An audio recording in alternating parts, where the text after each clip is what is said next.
Comment un réseau virtuel devient-il une véritable plateforme logistique?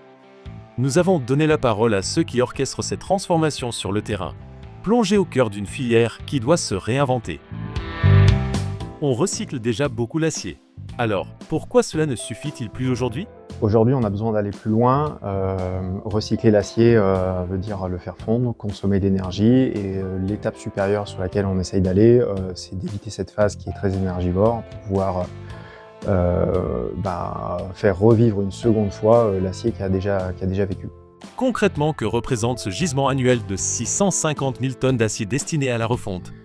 Ici, si on regarde différemment, on se rend compte que ça devient une ressource et en faisant l'inventaire du patrimoine de l'ossature qui existe en France et en Europe, ça devient un vrai gisement qu'on peut réutiliser.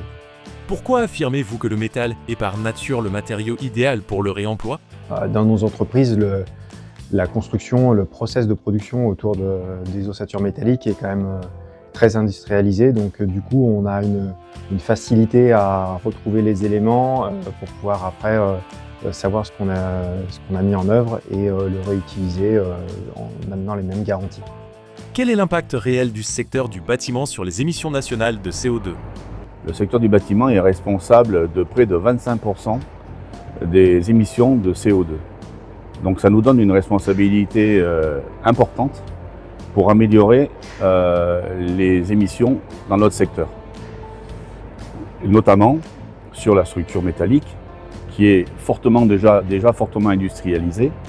On travaille essentiellement à l'atelier. Dans des ateliers, on est en ce qu'on appelle hors site, une filière sèche.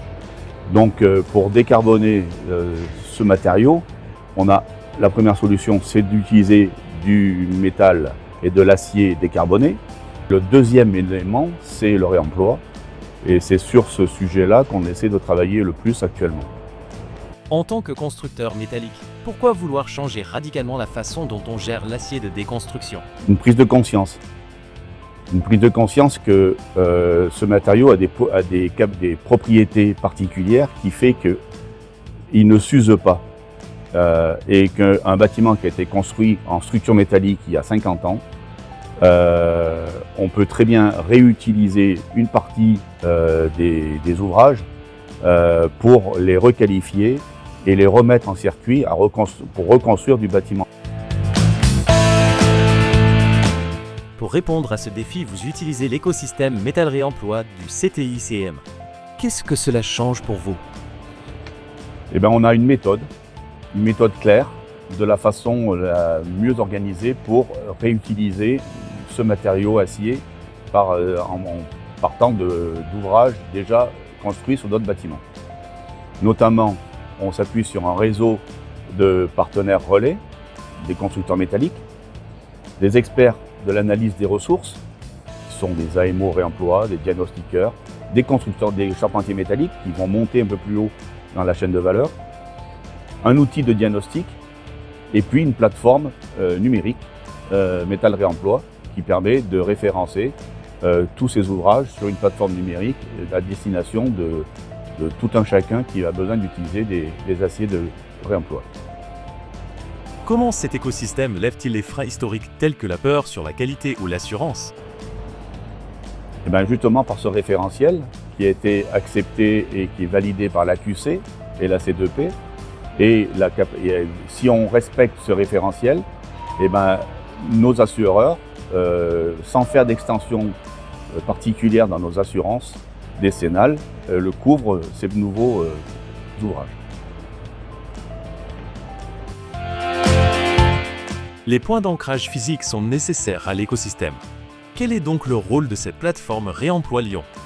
Alors, le rôle principal, c'est d'être vraiment visible, montrer que nous sommes des acteurs du réemploi et pouvoir montrer ce qu'on a démonté et ce qu'on prévoit de remettre en œuvre dans des nouvelles constructions. Il y a un lieu physique très important entre le moment où on déconstruit un bâtiment et le moment où on rassemble un nouveau bâtiment. On a besoin d'un stock tampon pour faire un lieu de stockage.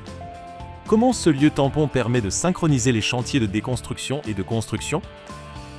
On se rend compte qu'une des difficultés pour nous, c'est de faire matcher la temporalité entre l'ouvrage qui est démonté et l'ouvrage qui est reconstruit.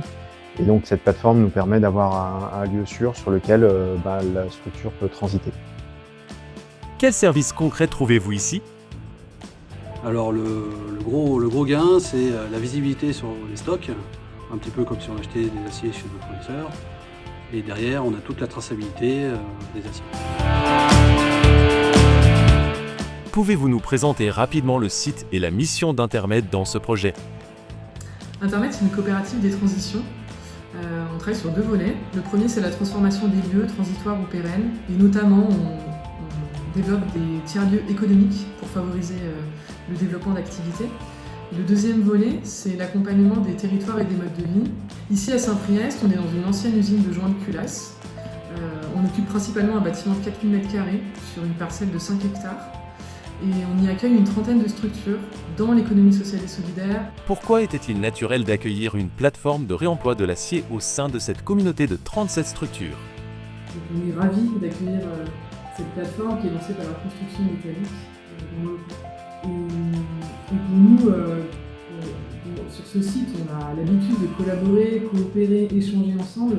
Et donc, c'est idéal d'avoir un acteur supplémentaire qui s'intègre dans une communauté de trentaine de structures, parce que c'est encore davantage de liens dans notre communauté qui seront créés. En quoi cet emplacement est-il stratégique pour la logistique du projet de plateforme physique à Lyon? La plateforme physique de remploi de l'acier est installée sur une friche de 1800 m², qui est à la fois sécurisée et dont l'accès est facilité pour les poids lourds. L'emplacement est aussi idéal parce qu'on est en périphérie de Lyon, on est à la fois proche du centre-ville de Lyon et en même temps proche des axes routiers principaux sans forcément rentrer dans la ville. Réemploi Lyon est porté par 3 PME familiales, Socam, Bonhomme Bâtiment et Giraud Delay. Pourquoi cette union était-elle indispensable? Alors, on est plusieurs à croire au message du réemploi. Et pour porter notre message toujours plus fort, il était logique de s'unir. Le défi est de 15% de réemploi d'ici 2030. Est-ce un objectif réaliste pour la filière? Alors oui, c'est ambitieux, mais aujourd'hui on a une plateforme, on a des réseaux, et il faut qu'aujourd'hui les donneurs d'ordre s'investissent dans les filières de réemploi. Il faut abandonner l'idée de démolir et allons-y sur la déconstruction. La bataille du réemploi se gagnera que si on industrialise le système. C'est-à-dire que faire du réemploi, on a toujours su le faire, mais il y a une chose de faire de la brocante, c'est-à-dire de récupérer des vieux ouvrages, et une autre chose de les réutiliser dans des bâtiments neufs, comme étant vraiment des éléments de structure à part entière. Quel est votre message aux architectes ou maîtres d'ouvrage qui hésitent encore à franchir le pas?